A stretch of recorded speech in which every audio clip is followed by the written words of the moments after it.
The morning at Arlington was unusually quiet, even for a funeral day.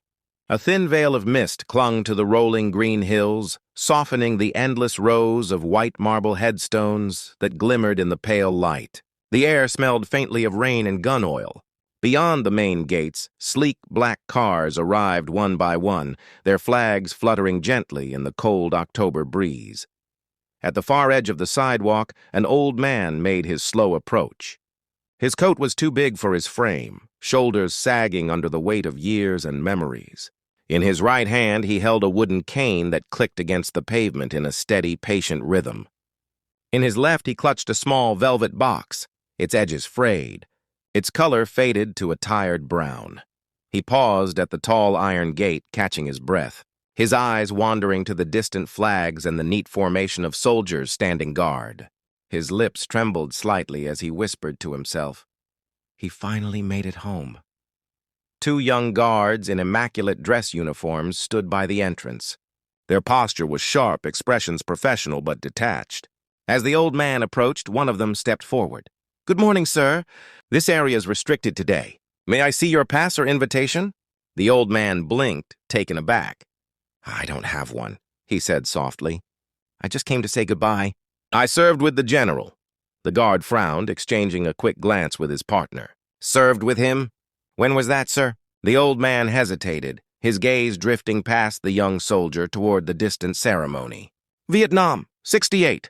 A faint smirk tugged at the younger guard's lips. "That was a long time ago." "I'm sorry, sir, but this is a state funeral. Family and officials only." The old man's shoulders stiffened. He straightened as much as his spine would allow, trying to hold on to his dignity. "I won't cause any trouble. I just want to stand at the back." He'd understand. But the second guard stepped forward, tone firmer now. "Sir, please. You need to move aside. The guests are arriving." A convoy of dark vehicles rolled in, the guards saluting crisply as men in uniforms and suits passed through. No one noticed the old man still standing there, his hat clutched against his chest. He tried once more, his voice trembling. "I was with him when we lost half the platoon. He carried me out when I—" "Sir," the first guard interrupted sharply. "I understand, but this isn't the time."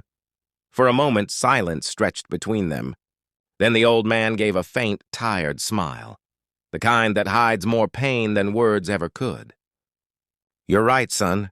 It's never the time, is it?" He turned away slowly, each step deliberate, his cane sinking into the gravel as if the earth itself resisted letting him go. Behind him, the guards exhaled in relief, returning to their rigid stance. Through the bars of the gate, the old man watched the ceremony from afar. The casket, draped in the flag, gleamed under the sun. The notes of a distant trumpet drifted through the air. Taps, slow and haunting. A tear rolled down the old man's cheek. He opened the small box in his trembling hand. Inside, a single bullet-scarred dog tag lay nestled in faded velvet. He brushed it gently with his thumb. "Rest easy, Tom," he whispered. "You always said I'd be late." And as the rifles fired their first salute in the distance, he stood quietly beyond the gate, the forgotten brother in arms, paying his respects alone. The crowd had gathered beneath a wide canopy of oaks, their leaves trembling in the gentle wind that swept across the burial grounds. A large flag-draped coffin rested at the center, guarded by two solemn Marines standing perfectly still. Rows of officers, politicians, and reporters lined the polished chairs in silence. A military band stood ready, their brass instruments gleaming under the muted sunlight. The announcer's voice echoed softly through the speakers. "Please rise to honor General Thomas Caldwell, a hero of 3 wars, a man of courage and command." The audience stood as one. The national anthem began, its familiar notes carrying pride and grief in equal measure. And then amid that sea of polished shoes and pressed uniforms, General Marshall, a towering man with silver hair and deep-set eyes, stepped toward the podium. His chest bore rows of ribbons, but his face carried a heaviness that even medals couldn't hide. He paused before speaking, glancing across the assembled faces. His gaze was practiced, sweeping, steady, detached, until it drifted past the crowd and out toward the distant iron gate. Something caught his eye, just beyond the fence. Half hidden in the glare of the sun stood an old man, the same one the guards had turned away. He stood perfectly still, hat clutched to his chest, the breeze tugging at his coat. The sight hit Marshall like a silent explosion. Familiar posture, the slight limp, the cane carved from dark walnut. Recognition struck like lightning through his chest. His throat tightened. He stepped back from the microphone. "Hold on," he muttered. A few officers looked at him in confusion. "Sir?" Marshall's hand trembled slightly as he removed his cap, his voice suddenly louder, commanding. "Stop the service. Stop everything!" The band fell silent mid-note. Murmurs rippled through the crowd. Cameramen lowered their lenses. Soldiers looked at each other uncertainly. "Sir, is there a problem?" An aide whispered. Marshall didn't answer. He was already walking, long, purposeful strides down the carpeted path. The guards at the gate stiffened as they saw him approach, his decorated chest glinting like a warning. When he reached them, his expression was stone. "Who stopped that man?" One of the guards swallowed hard. "Sir, we didn't recognize him." He had no invitation. "You were told to keep out troublemakers, not heroes." Marshall cut in, his voice deep and hard as gravel. The guards froze. The old man, still outside the gate, tried to speak. "Son, it's all right. They were just—" "No, Bill," the general interrupted softly, his voice suddenly breaking. "It's not all right." He turned to the guards again. "Do you have any idea who this man is, Lentz?" Only the rustle of flags answered. "This is Sergeant First Class William Hayes," Marshall said, his words sharp but reverent. "He fought beside General Caldwell, and he saved both our lives in Da Nang. 1968. You're standing in front of one of the bravest men I ever knew." A collective gasp swept through those close enough to hear. The guards' faces drained of color.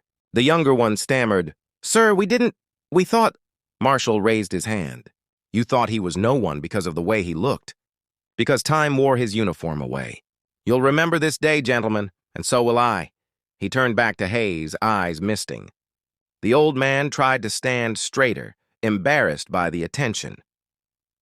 "You still walk faster than me?" he said with a shaky laugh. Marshall smiled faintly through the ache in his chest. "You shouldn't be out there, Sergeant. You should be up front." He opened the gate himself and extended a hand. The old man hesitated, then took it. Their grips firm, trembling with years of shared ghosts. As they walked together toward the crowd, the chatter died completely. People rose from their seats, hats in hand. Even the Marines at the coffin turned slightly, saluting the man who had once disappeared behind enemy lines and never asked for thanks. The general placed a hand on Hayes's shoulder as they reached the casket. "Let's bring him home together," he whispered. The old man nodded slowly, eyes glassy but proud. Behind them, the guards lowered their heads in shame, their white gloves clutching the rifles that moments ago had barred a legend from entering. The silence that followed wasn't empty. It was heavy, filled with realization, respect, and the quiet echo of a truth too often forgotten. Greatness doesn't always announce itself. Sometimes it waits quietly at the gate, hoping someone will remember. The funeral ground was utterly still as General Marshall guided Sergeant Hayes to the front row. The crowd parted like a quiet tide, faces softening as they recognized something far greater than rank or ceremony unfolding before them. The cameras, which moments earlier sought only the grandeur of military pageantry, now turned toward the fragile dignity of an old man with trembling hands. Hayes stopped just before the coffin, his cane pressed lightly into the grass. The casket, draped in the stars and stripes, seemed to shimmer beneath the pale sunlight. The sound of wind moving through the flags whispered like distant voices from another time. Marshall stepped beside him, shoulders squared but eyes wet with memory. He faced the gathered mourners. "Ladies and gentlemen," he began, voice steady yet resonant with emotion, "today we honor General Thomas Caldwell, a man who served his country with courage. But before we proceed, I need to tell you about someone else who stood beside him, and who, for 50 years, has carried a burden none of us ever saw." Every head turned toward Hayes. The old man looked uncomfortable under the weight of so many eyes. Clutching his hat tightly against his chest, Marshall continued, "In 1968, in the jungles of Vietnam, we were ambushed near Da Nang. The night was black, the air thick with gunfire and screams. Caldwell was hit first, I was next, and when the order to retreat came, Sergeant Hayes stayed behind to cover us. We thought he'd been killed that night, but he lived. He disappeared quietly, never asked for recognition, never told his story." The murmurs that followed were hushed, reverent. A few soldiers in the audience lowered their heads. Others blinked rapidly, fighting back tears. Marshall turned to him, voice breaking. "Bill, you saved our lives. You were the reason Caldwell came home." Hayes whispered, "I didn't do anything special, sir. Just what needed to be done." Marshall turned to him, voice breaking. "Bill, you saved our lives. You were the reason Caldwell came home. He never stopped talking about you. Every year, every speech, he'd say, 'If you ever find Hayes, tell him I owe him everything.'" The old man's lips trembled. His hand shook as he opened the small velvet box he had carried so tightly. Inside lay a single bullet-scarred dog tag, dulled with age, and a folded piece of paper, yellowed and fragile. He stepped closer to the coffin. "He gave me this before we split that night," Hayes murmured. "Said if he didn't make it, I should bring it back to him.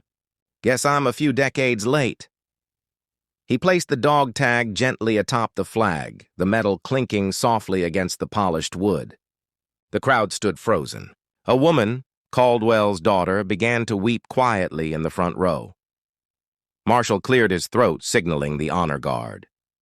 "Gentlemen, a full salute for two heroes." The command echoed through the still air. The soldiers raised their rifles. 3 sharp volleys cracked across the cemetery, each shot carrying a message into the open sky. When the echoes faded, only the whisper of wind and the faint sobs of the family remained. Marshall turned to Hayes once more, his expression solemn. "You said you just came to say goodbye, but you did more than that, Bill. You reminded us all what service means, what humility looks like." The old man managed a thin smile. "He was my friend. That's all I ever wanted to be." As the band began to play the slow, aching notes of taps, Hayes removed his hat and stood straighter than anyone thought he could. The flag rippled in the breeze. When the last note faded, Marshall saluted him. A long, unwavering salute that no one else dared interrupt. And in that silence, under a sky now washed in sunlight, the truth settled over every witness. Real heroes don't demand recognition. They earn it quietly, one act of sacrifice at a time.